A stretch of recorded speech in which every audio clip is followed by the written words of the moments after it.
اسلام آباد اسٹوڈیو سے آپ دیکھ رہے ہیں جرگہ سلیم صافی کے ساتھ۔ بسم اللہ الرحمن الرحیم۔ السلام علیکم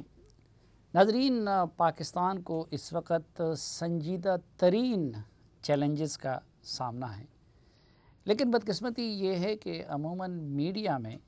ان سنجیدہ ترین ایشوز اور چیلنجز پہ انتہائی غیر سنجیدہ افراد کے ذریعے انتہائی غیر سنجیدہ انداز میں گفتگو کی جاتی ہے۔ ہم نے آج کے اس جرگے میں ضروری سمجھا کہ ہم پاکستان کے اصل اور سنجیدہ ترین جو اس وقت چیلنجز ہیں ان پہ بات کریں، لیکن بات بھی کریں ہم تمام بڑی سیاسی جماعتوں کے سنجیدہ ترین اور معتبر ترین اور باخبر ترین افراد کے ساتھ، جو الحمدللہ گفتگو کرنے کا سلیقہ بھی جانتے ہیں۔ تو آج کے جرگے میں ہمارے ساتھ اسٹوڈیو میں تشریف فرما ہیں وفاقی وزیر اطلاعات و نشریات جناب سینیٹر شبلی فراز صاحب۔ ہمارے ساتھ مہربانی کی ہے جناب سینیٹر مشاہد حسین سید صاحب نے، وہ بھی سابق وزیر اطلاعات رہے ہیں، اور ہمارے ساتھ مہربانی کی ہے آج کے پروگرام میں شرکت کے لیے پیپلز پارٹی کی نمائندگی کے لیے سابق وزیر اطلاعات و نشریات جناب قمر زمان کائرہ صاحب۔ تو اگر آپ کی اجازت ہو تو میں اپوزیشن سے شروع کر لوں۔ بالکل جی۔ مشاہد صاحب، اس وقت آپ کیا سمجھتے ہیں پاکستان کے نمبر 1 مسائل میں اس وقت ہمیں کورونا ہے، معیشت ہے، انڈیا کا چیلنج ہے، یا اس کے علاوہ کچھ اور بھی ہے؟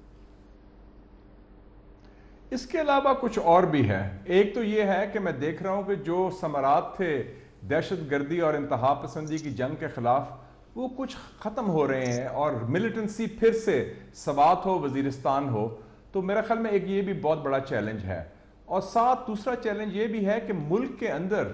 جو ایک الیکشن کے بعد استحکام اور ایک نارمل سی آنی چاہیے تھی، ابھی تک نہیں آئی، اور اس کا جو ہے زیادہ تر ذمہ تو حکومت پر ہی ہوتا ہے کہ انیشیٹو لیں، بلکہ جو سیاسی جماعتوں سے، حزب اختلاف کی جو ہیں، ان سے تو جنگ جاری ہے، لیکن ساتھ ساتھ میں دیکھ رہا ہوں کہ تھوڑا سا، اگر میں لفظ استعمال کر لوں، پنگا یا تضاد یا کانفرنٹیشن،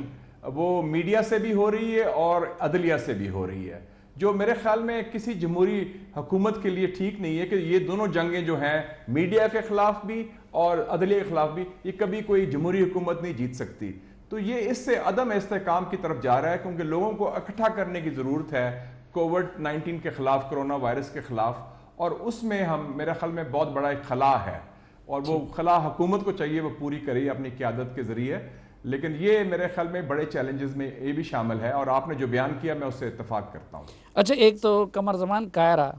ان وزراء اطلاعات میں شامل تھے کہ جنہوں نے اپنی عزت بھی بچا کے رکھی اور میڈیا سے جنگ نہیں کی، تو وہ تو خیر بعد میں کہ آپ کو بھی طریقہ سکھایا کہ میڈیا سے پنگا نہیں لینا ہے، لیکن یہ جو مشاہد صاحب نے کہا، اس سے آپ کس حد تک اتفاق کرتے ہیں یا کس طرح رسپونڈ کرتے ہیں؟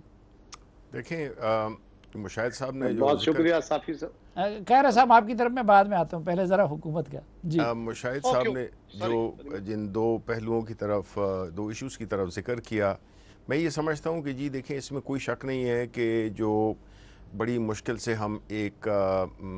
مشکل ایک دور سے گزرے تھے جو کہ دہشت گردی کا دور تھا، اور وہ اس میں مختلف، لیکن ظاہر ہے کہ ہماری عام فورسز نے جس طرح سے اس کو ہینڈل کیا، پولیٹیکل فورسز نے بھی اس میں اپنا حصہ ڈالا، اور وہ ایک ایسی جنگ جو کہ ایک بہت ہماری، اس نے نہ صرف معیشت کو ہلا دیا تھا، نہ صرف اس نے ہماری جو سوشل سٹرکچر ہے اس کو ہلا دیا تھا، اور پھر خاص طور پہ جنرلی پاکستان، لیکن مین جو تھا وہ خیبر پختونخوا، وہ جو ہے تو اس سے شدید متاثر ہوا۔ اب اس کے بعد جو ہے تو ہماری حکومت آئی، اور ہماری حکومت کی جو پہلی کوشش تھی وہ یہی تھی کہ ہم ایک بنیادی طور پہ جو ہمارے جو الیکشن کا جو ہمارا ایک کیمپین تھا، اور وہ کیمپین کس طرح بنتا ہے، وہ یہ نہیں ہے کہ آپ اوپر سے وہ ایک نیریٹو بناتے ہیں، وہ جو ہے تو عوام کی جو ایک بیسک ریکوائرمنٹ تھی یا ان کی جو ڈیمانڈ تھی کہ وہ تنگ آ گئے تھے اس قسم کی نظام حکومت سے، جس میں کہ جو آپ کی پارٹی کی جو لیڈرشپ جو کہ اپنے دور میں حکومتیں کرتے آئیں، انہوں نے کوئی خاص توجہ نہیں دی عوامی مسائل پہ، بلکہ وہ صرف جو ہے تو نہیں شبلی صاحب، یہ جو ان کا تجزیہ ہے، میں تو اس سے ذاتی طور پر متفق ہوں کہ قبائلی اضلاع میں صورتحال پھر خراب ہو رہی ہے، ٹارگٹ کلنگ شروع ہوئی ہے، پرسوں اتنا بڑا ظلم ہو رہا تھا، انضمام تو ہم نے اس لیے کیا تھا کہ یہ ظالمانہ جرگے گھروں کی مسماری ختم ہو جائے، جرگے ہو کے کسی کے گھر کو مسمار کر رہے تھے. تو اس سے آپ اتفاق کر رہے ہیں کہ دہشت گردی دوبارہ سر اٹھا رہی ہے اور وہ ثمرات ہم سمیٹ نہیں سکے، نہ وار آن ٹیرر کے اور نہ انضمام کے؟ دیکھیں، اس میں کوئی شک نہیں ہے کہ جو ہوا، اسپیشلی جو یہ میرا خیال ہے ہماری حکومت کو یہ کریڈٹ جاتا ہے کہ جو فاٹا کا مرج ہونا خیبر پختونخوا میں، یہ ایک بہت بڑا ایک چیلنج بھی تھا اور ایک اپرچونٹی بھی تھی. اب اس میں ہوا یہ ہے کہ اس میں کوئی شک نہیں ہے کہ کچھ خبریں اکا دکا آ رہی ہیں کہ کچھ ایسے انسیڈنٹس ہو رہے ہیں جس سے کہ یہ لگتا ہے کہ یہ جو ایک انسٹیبلٹی تھی وہ دوبارہ اپنا سر اٹھا رہی ہے. لیکن میں یہ بھی ساتھ میں کہہ دوں کہ حکومت مکمل طور پہ اس سے باخبر ہے. جو ہمارے سیکیورٹی کے ادارے ہیں وہ فلی طرح اپنے اس کو ان کے کنٹرول میں ہے، اور ہم امید یہی کرتے ہیں کہ ہماری جو مسائل اور بہت سے ہو سکتے ہیں، لیکن وہ مسائل جن کا حل اور جن کا علاج ہمارے پاس انٹرنلی ہو، تو ملک کو اندرونی طور پہ جو ہے تو اسٹیبلائز کرنا یہ ہماری ٹاپ پرائیورٹی ہے، اور ہم اس کے سلسلے میں کافی اقدامات بھی کر رہے ہیں. اچھا قاہرہ صاحب، آپ کی کیا رائے ہے کہ اس وقت پاکستان کو چیلنجز تو بہت سارے ہیں، ٹاپ کے 3-4 چیلنجز کیا ہیں، اور اس سے ہماری سیاسی قیادت مجموعی طور پر میں کہوں گا کہ کس طرح نمٹ رہی ہے؟ شکریہ صافی صاحب. ایک تو میرے سینئر ہیں، میرے بھی، شبلی صاحب کے بھی، آپ کے بھی، مشاہد صاحب، یقیناً ہم ان سے سیکھتے رہتے ہیں، اور میرے تو وزارت میں بھی سینئر تھے. اب شبلی صاحب نے یہ کانٹوں کا کسے سنبھالی ہے. ہم دعا گو ہیں اپنے اس بھائی کے لیے، یہ بھی عزت آبرو سے یہاں سے فارغ ہو. آمین. حالانکہ میں نے اس دن ان کے ساتھ تعزیت کی تھی مبارکباد کی بجائے. میں نے بھی جب ان کو میسج کیا تو کچھ اسی طرح کا کیا تھا. اچھا، لیکن اللہ کرے، یہ بڑے قابل آدمی ہے، اللہ تعالیٰ ان کو ہمت دے. دیکھیے صافی صاحب، گزارش ہے، مسائل جب کسی گھر کے، قبیلے کے، کسی ملک کے، قوم کے ہو جاتے ہیں تو ان مسائل کے حل کے لیے پہلے جو کام ہوتا ہے نا، وہ آپس میں اتفاق ہوتا ہے، یکجہتی ہوتا ہے، آپس میں مل بیٹھنا ہوتا ہے، تاکہ کسی بھی مسئلے کا حل نکالنا ہو تو اس کے اوپر مختلف آراء ہو سکتی ہے. سگے بھائیوں میں مختلف آراء ہوتی ہے، لیکن ان کے اندر جو عمل ہوتا ہے نا ایک دوسرے کے ساتھ تصادم کا، لڑائی کا، اگر اس کو اوائڈ کر کے ہم بیٹھ جائیں اور بیٹھ کے مشورہ کر لیں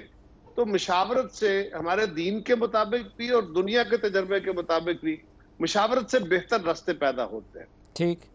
ہمارے ہاں انفارچونیٹلی یہ عمل نہیں ہو رہا جو بہت ضروری تھا، ماضی میں بھی نہیں تھا. ہم نے اپنے دور میں کچھ کوشش کی، کچھ کامیاب ہوئے، مکمل طور پہ نہیں ہوئے، کچھ کامیاب ہوئے، لیکن اس کے بڑے اچھے رزلٹ بھی آئے.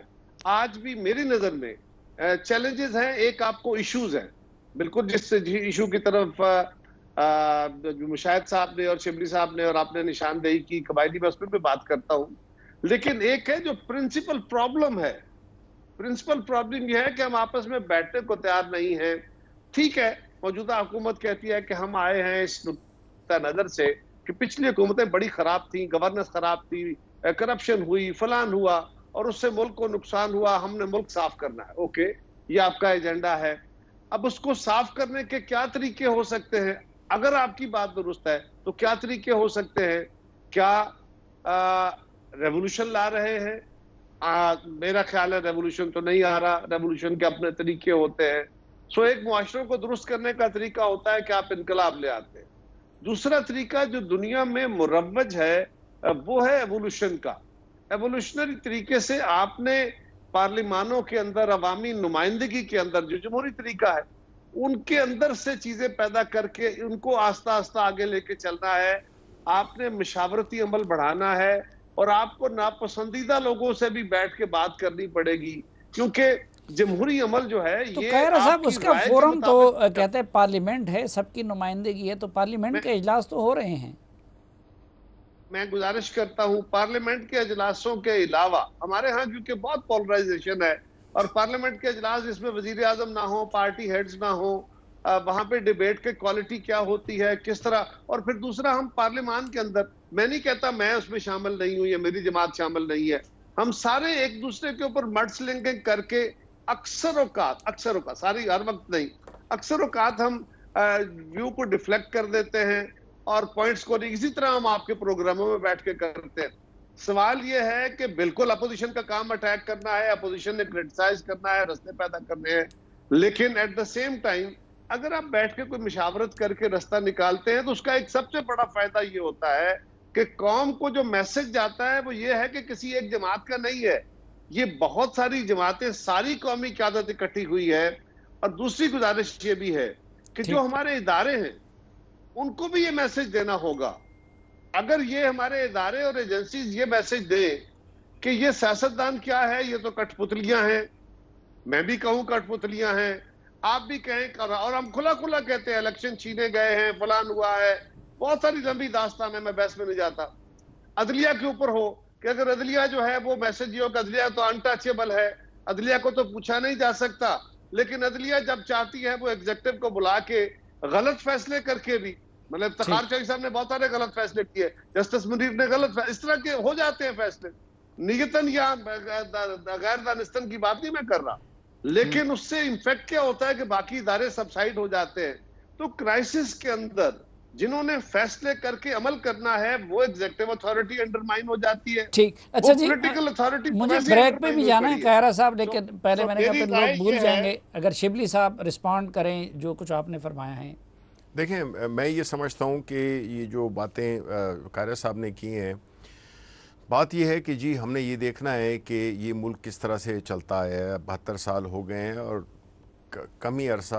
رہ گیا ہے جس میں کہ ہم 20-25 سال بعد ہمارے 100 سال مکمل ہو جائیں گے. ہم نے یہ دیکھا ہے کہ جو پچھلے 72 سال میں جس طرح سے چیزیں چلی ہیں وہ کامیاب نہیں ہوئیں. اس نے ایک ملک کی نہ معیشت کو ایک سٹیبلٹی دی, نہ ایک ایسا ماحول پیدا کیا جس میں کہ یہ پورا ایک بجائے ایک ہجوم کے ایک قوم کے طرح ایک ابھر سکے یہ ملک. اور اس کی جو وہ ہیں اسپیکٹس ہیں ہم ایک ملک کے, وہ ہم ان اہداف کو حاصل نہیں کر سکے ہیں. تو ہمیں یہ دیکھنا ہوگا کہ وہ کیا وجوہات ہیں. آیا ہمارے پولیٹیکل سسٹم میں کوئی فلا ہے, آیا ہماری نیشن میں کوئی ایسا وہ ہے. تو لیکن شبلی صاحب ایک تبدیلی آپ کو آتی ہوئی محسوس نہیں ہو رہی ہے کہ 72 سالوں میں جی اپوزیشن پولرائزیشن کی طرف جاتی تھی, اپوزیشن حکومت کے لیے حالات خراب کرتی تھی, بیٹھتی نہیں تھی. جی اس مرتبہ آپ کو ایسی اپوزیشن ملی ہوئی ہے کہ جو بیٹھنا چاہتی ہے, بار بار آپ سے التجا کر رہی ہے, لڑنا نہیں چاہتی. تو جو قاہرہ صاحب نے بات اس کے بعد اس میں کیا حرج تھا کہ اپوزیشن کے رہنماؤں کو ساتھ بٹھا دیے جاتے ان چیلنجز کے لیے؟ دیکھیں, یہ بڑا اچھا سوال. بات یہ ہے کہ ہم نے یہ دیکھنا ہے کہ ہم آیا اسی طرز کی حکومت رہیں جو کہ ماضی میں رہی ہیں, جس میں کہ آپ ہمیشہ یہ کہتے رہے ہیں کہ آپ مٹی پاؤ اور چیزوں کو آگے لے جاؤ, پیچھے رہنے دو. دیکھیں, جس معاشرے میں جزا و سزا کا نظام نہیں ہوگا, جس میں کہ اچھے اور برے میں تمیز نہیں ہوگی, جس میں کہ کوئی بھی شخص قانون سے بالا تر نہیں ہوگا, تو وہ نظام چل ہی نہیں سکتا. یعنی آپ یہ لوگ اس بیٹھنے کی قیمت احتساب سے اپنی گلو خلاصی لینا چاہتے ہیں؟ دیکھیں, میں یہ کہہ رہا ہوں کہ دیکھیں, ہم نے تو پھر یہ فیصلہ کرنا ہے نا کہ اگر ہم پارلیمنٹ کی جو پچھلے 2 سال کی اگر آپ اس کی کارروائی کو دیکھیں تو اس میں تو نظر تو یہی آتا ہے کہ جب بھی کسی کے اوپر, پہلے بات تو اس ملک میں یہ ایک بڑا ایک عجیب سا نظام ہے جس میں کہ اگر صحافی کو پکڑا جائے تو وہ کہتے ہیں جی صحافت کی وہ ہو رہی ہے, وہ کو گلا گھونٹا جا رہا ہے. اگر کسی پولیٹیشین کی ہوتی ہے تو کہتے ہیں پولیٹیکل میکٹمائزیشن ہے. وہ اس لیے کہتے ہیں نا, ابھی دیکھ لیجیے, وہ اس لیے کہتے ہیں, دیکھیں بابر اعوان صاحب جی نہ انکوائری کی سٹیج پہ, نہ انویسٹیگیشن کی سٹیج پہ, نہ کسی اور کی سٹیج پہ,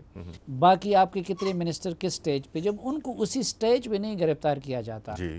اور میر شکیل الرحمان کو آ کے آپ صرف کمپلینٹ کے سٹیج پہ گرفتار کر لیتے ہیں. دیکھیں یہ ناانصافی نہیں ہے. نہیں, پہلی بات تو یہ ہے کہ اگر ایسا ہوتا تو ابھی تک کئی لوگ سزائیں ہو چکی ہوتی. دیکھیں, ہمارا کام کیا ہے, ہمارا کام ہے کہ ایک تو سب سے پہلے ملک میں یہ تاثر پیدا کرنا اور یہ پیغام دینا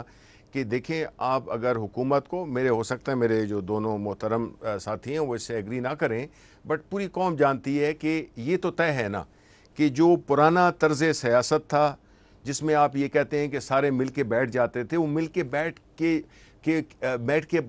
بیٹھنے کے بعد اس کا ملک کو فائدہ ہوا یا نہیں ہوا؟ جو کچھ ہم نے یہ قاہرہ صاحب کی حکومت کے ساتھ کیا، میں کہتا ہوں زیادتی تک، جی لیکن کوئی ایک جرنلسٹ گرفتار نہیں ہوا۔ آپ نہیں سمجھتے کہ میر شکیل کے ساتھ زیادتی ہوئی ہے؟ دیکھیں نہیں، میں انڈیویجول کیسز پہ جاؤں گا ہی نہیں، کیونکہ دیکھیں آپ اگر انڈیویجول کیسز پہ جائیں گے تو وہ پھر بحث ایک دوسری طرف چلی جائے گی۔ قاہرہ صاحب کو میری یہ دیکھیں یہی پرابلم ہے کہ دیکھیں جو صدر انجمن ہو اس کو آپ انجمن نہیں کہہ سکتے۔ کہنے کا مقصد یہ ہے کہ آپ ایک کیس کو اس میں پھر تاثر یہی لگے گا کہ آپ یہ جو بحث ہے یہ اس کو اس طرف لے جا رہے ہیں۔ دیکھیں آپ کو پتہ ہے کہ ہمارے ملک میں ایک ایسا کوئی ڈسپلن نہیں ہے جس میں کہ مشاہد صاحب بھی کافی دیر سے خاموش اچھا میرا آخری آرگومنٹ ہے کہ دیکھیں جب صحافی احساس ذمہ داری نہیں ہوگا، اس کو نہیں پتا ہوگا کہ اگر وہ کوئی غلط بات کرے، کوئی غلط حرکت کرے تو اس کو کور پھر اس کے پیچھے نہیں چھپے گا کہ جی چونکہ وہ صحافی ہے تو اس لیے اس پہ کوئی بھی وہ پھر ثواب، بالکل ٹھیک ہے۔ اسی طرح کسی کو لیکن بھی یہ تو آپ مانتے ہیں نا کہ جو